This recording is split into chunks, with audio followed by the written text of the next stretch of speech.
आज हम बात करने वाले हैं एक ऐसे प्राचीन शहर की, अयोध्या की, जिसका नाम सुनते ही पौराणिक कथाएं जहन में आ जाती हैं। पर आजकल ये शहर एक जबरदस्त बदलाव से गुजर रहा है। ये एक ऐसी कहानी है ना, जहां आस्था, इतिहास और भविष्य की बड़ी बड़ी योजनाएं ये सब मिलकर इस शहर को एक बिल्कुल नया रूप दे रही हैं। अब देखिए, अयोध्या को समझना है ना, तो सबसे पहले हमें उस महाकाव्य को समझना होगा जो इसकी आत्मा में बसा है, रामायण। हम सब जानते हैं ये दुनिया के सबसे बड़े और पुराने महाकाव्यों में से एक है। इसमें भगवान राम की पूरी जीवन यात्रा है, और उस यात्रा का जो शुरुआती पॉइंट है वो है अयोध्या। और मजे की बात देखिए, यही सदियों पुरानी कहानी आज हिंदुस्तान के सबसे बड़े मॉडर्न कंस्ट्रक्शन प्रोजेक्ट्स में से एक की वजह बनी हुई है। मतलब सोचिए, अतीत और आज का कैसा जबरदस्त संगम है ये। तो चलिए कहानी में थोड़ा और गहरा उतरते हैं। रामायण की शुरुआत ही अयोध्या से होती है। पुराने ग्रंथों में पता है इसे कैसा बताया गया है? एक आइडियल कैपिटल, एक ऐसी राजधानी जो धर्म और न्याय के उसूलों पर चलती थी। और हाँ, सबसे जरूरी बात, इसे भगवान राम का जन्मस्थान माना जाता है। ये जो लाइन है ना, ये शहर, नदी और रामायण के हीरो के बीच का गहरा कनेक्शन दिखाती है। मतलब सरयू नदी यहाँ सिर्फ एक नदी नहीं है, वो तो कहानी का एक जीता जागता किरदार है, एक अहम हिस्सा है। और सबसे दिलचस्प बात क्या है पता है? रामायण की कहानियां सिर्फ किताबों में नहीं है, वो तो इस शहर की गलियों में, यहाँ की जमीन के जर्रे जर्रे में बसी हुई है। ये देखिए आधुनिक अयोध्या का नक्शा। आज भी जो तीर्थयात्री यहाँ आते हैं ना, वो असल में उन्हीं रास्तों पर चल रहे होते हैं जहाँ कभी रामायण के पात्रों के कदम पड़े थे। वो उन्हीं जगहों पर जाते हैं जो इस महाकाव्य की वजह से हमेशा के लिए पवित्र हो गईं। अगर कोई इस रास्ते पर चले तो कुछ खास पड़ाव आते हैं। सबसे पहले राम जन्मभूमि, वो जगह जिसे भगवान राम का जन्मस्थान माना जाता है। फिर आती है हनुमानगढ़ी, एक 10वीं सदी का मंदिर। कहते हैं कि यहीं से भगवान हनुमान ने पूरी अयोध्या की रक्षा की थी।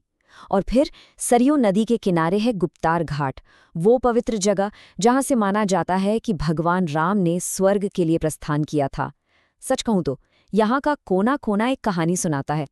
तो ये तो हुई पौराणिक कहानी की बात। अब इस प्राचीन शहर से सीधे चलते हैं 21वीं सदी में और देखते हैं कि कैसे आज यहाँ एक बिल्कुल नया अध्याय लिखा जा रहा है।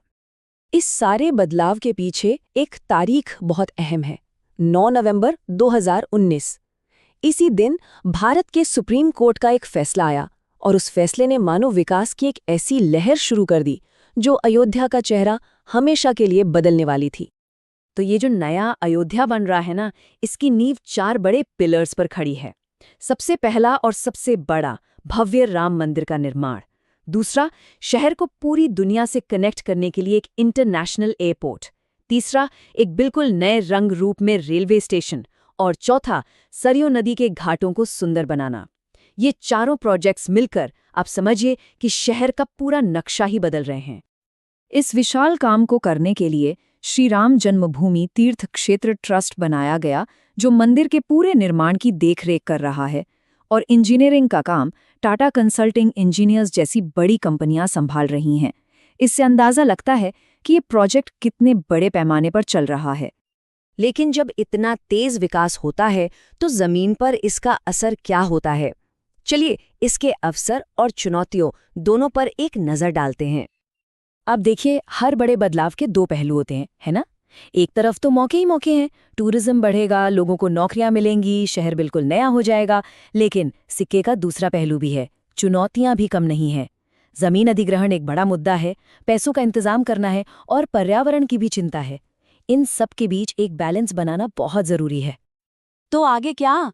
अयोध्या का रास्ता यहाँ से किधर जाता है? चलिए देखते हैं कि भविष्य के लिए क्या सोचा जा रहा है।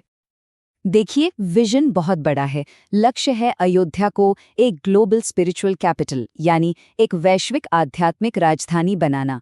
इसमें राम मंदिर परिसर को पूरा करना शामिल है। साथ ही शहर को भारत के स्मार्ट सिटीज मिशन का हिस्सा बनाना, ताकि टेक्नोलॉजी से यहाँ की जिंदगी बेहतर हो। और इन सब के साथ साथ पुरानी धरोहर को बचाना और ये ध्यान रखना कि विकास पर्यावरण को नुकसान न पहुँचाए। तो आज अयोध्या एक ऐसे ही दिलचस्प मोड़ पर खड़ा है, और ये हमारे लिए एक बड़ा सवाल छोड़ जाता है कि कोई भी शहर अपनी सदियों पुरानी पहचान, अपनी आत्मा को बचाए रखते हुए एक ग्लोबल फ्यूचर कैसे बना सकता है? इसका जवाब तो आने वाले सालों में खुद अयोध्या ही देगा।